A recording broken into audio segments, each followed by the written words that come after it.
Halo para penonton, nama saya Valerie Altea Kurnia dari SMAK 1 BPK Penabur Jakarta. Dan hari ini saya akan bermonolog dengan judul Apakah Kita Sudah Merdeka? Karya dari Putu Wijaya. Cerita ini menceritakan tentang seorang cucu yang menanyakan tentang kemerdekaannya kepada neneknya. Kemudian neneknya menjelaskan tentang kemerdekaan negara tersebut. Dari cerita ini kita dapat mengambil pesan moral untuk lebih menghargai dan juga memaknai sebuah kemerdekaan. Selamat menyaksikan. Pada hari raya ulang tahun kemerdekaan, aku lele nonton TV. Ketika lagu sorak-sorai dikumandangkan, cucuku pelan-pelan mendekat lalu berbisik.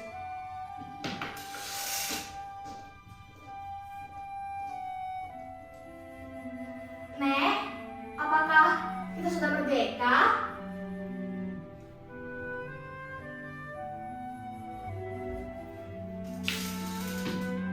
Apa?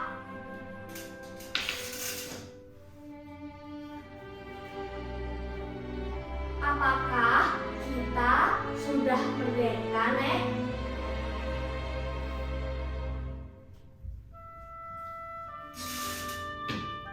Siapa yang menyuruhmu menanyakan seperti itu? Siapa, ha?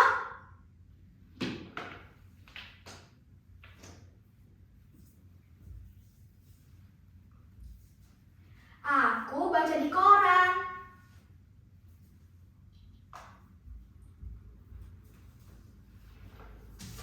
Cucuku mengeluarkan sobekan kertas koran dari sakunya. Kemudian menunjukkan sebuah kepala berita. Darahku mendidih. Media sekarang semuanya edan. Dagangannya itu semua sensasi. Semua bukan fakta. Lalu ku gapai tangan cucuku dan kududukan di sampingku. Duduk, jangan ngomong dulu.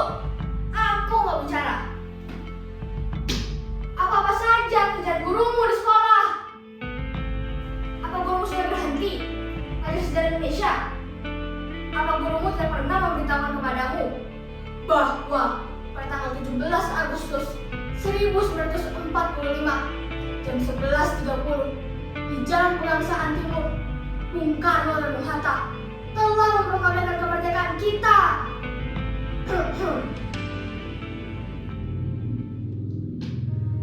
Proklamasi. Kami, bangsa Indonesia, dengan ini menyatakan kemerdekaan Indonesia. Hal-hal mengenai pemindahan kekuasaan dan lain-lain diselenggarakan dengan cara seksama dalam tempo yang sesingkat-singkatnya.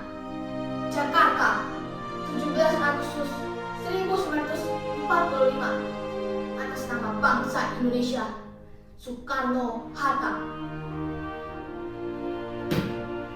Nah, sejak saat itu kita sudah merdeka.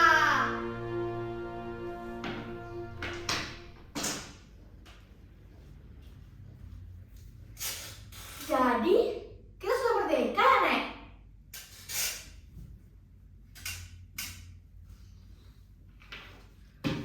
Wah, iya jelas.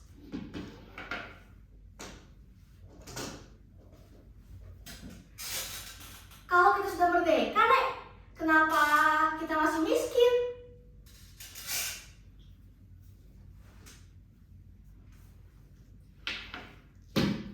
Hampir saja tanganku menampar mulut cucuku.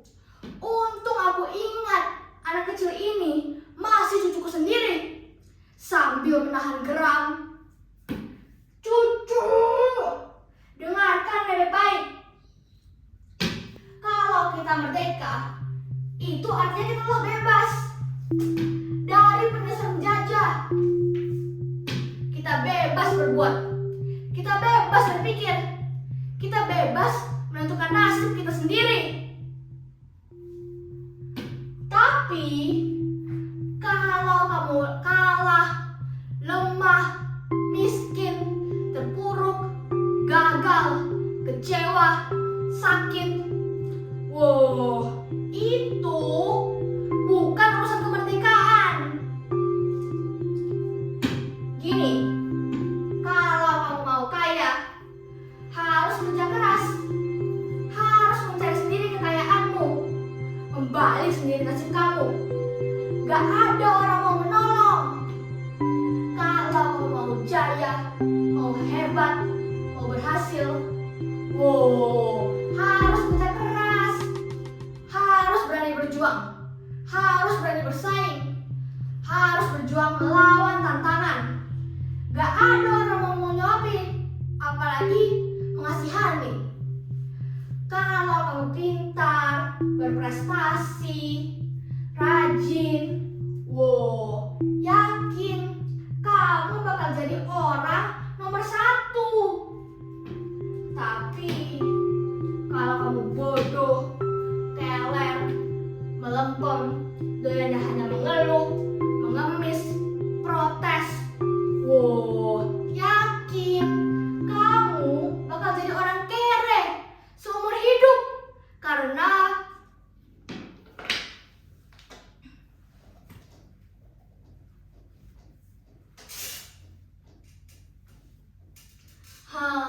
Nek,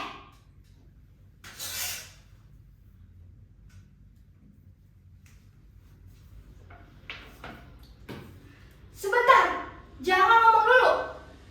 Karena jika kita merdeka, kita harus bisa mempergunakan sebuah kebebasan yang diberikan kemerdekaan.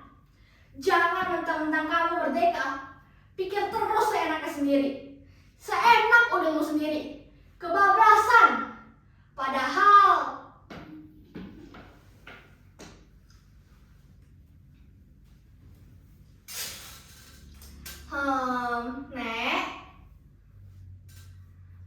Nek,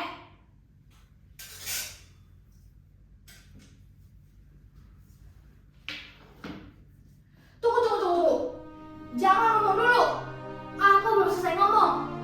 Padahal kalau kita merdeka, kemerdekaan kita dibatasi oleh kemerdekaan lain milik saudara-saudara kita yang ada di sekitar kita, yang sama merdeka dengan kamu.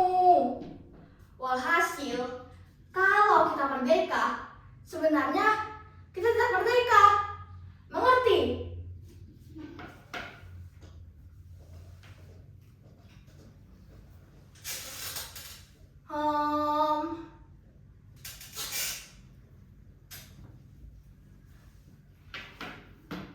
Mengerti?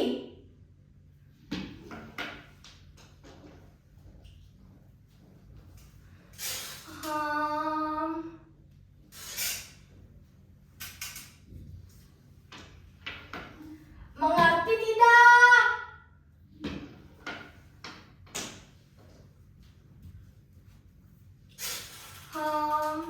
Tidak, Nek.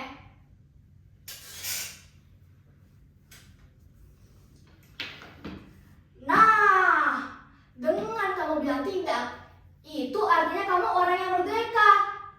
Hanya orang yang merdeka yang berani kapan saja bilang tidak. Di layar televisi, sang saka telah dikerek, diiringi lagu Indonesia Raya. Aku jadi merinding. Aku terbalik ke masa revolusi ketika aku pergi ke hutan, bersembunyi di balik ketiak-ketiak bukit, mencegat konvoi tentara kolonial, menghancurkan jembatan malam-malam, mengendap-endap ke kota untuk mencuri senjata. Tapi kami disergap karena ada pengkhianat. Kami diperkarakan, kami lari, dan kakiku tertembak. Kami terjatuh ke dalam sumur tua.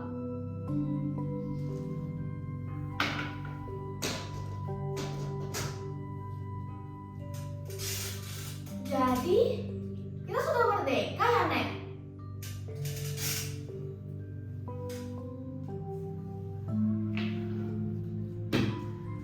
Sang saka telah naik ke atas puncak tiang. Angkut perkasa aku telah turut.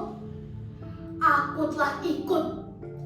Aku telah ikut membayar ongkos perjalanannya. Hingga kakiku pincang. Hingga sekarang.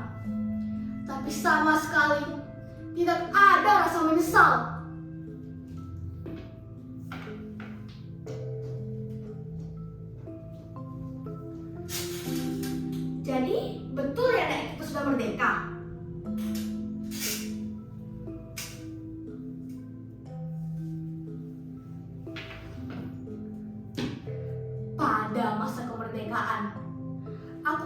meletakkan senjataku.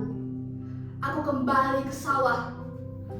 Hidupku tenang dan damai. Sampai pada suatu hari, ada yang memfitnahku, mengatakan aku pengkhianat. Aku diperkarakan. Kami diperkarakan. Kami disergap. Dan kami dipenjara. 4 tahun di dalam penjara. Akhirnya aku sadar, orang yang memfitnahku itulah pengkhianat yang sebenarnya. Setelah aku bebas, aku cari dia ke kota. Tapi ternyata dia sudah jadi pejabat yang sangat dicintai masyarakat. Dia tahu aku datang. Dia suruh orang untuk memberangusku.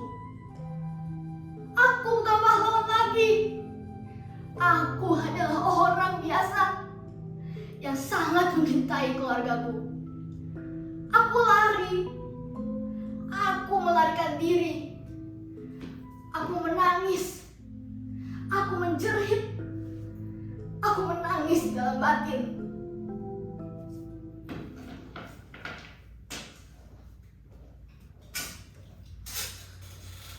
Kalau betul, Nek, kita sudah merdeka, kenapa Nenek menangis?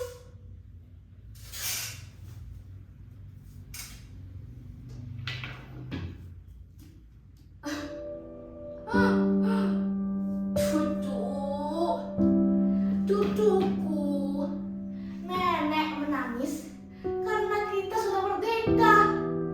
Hanya orang yang merdeka yang berani dan boleh menangis dimanapun dan kapanpun ia ingin menangis.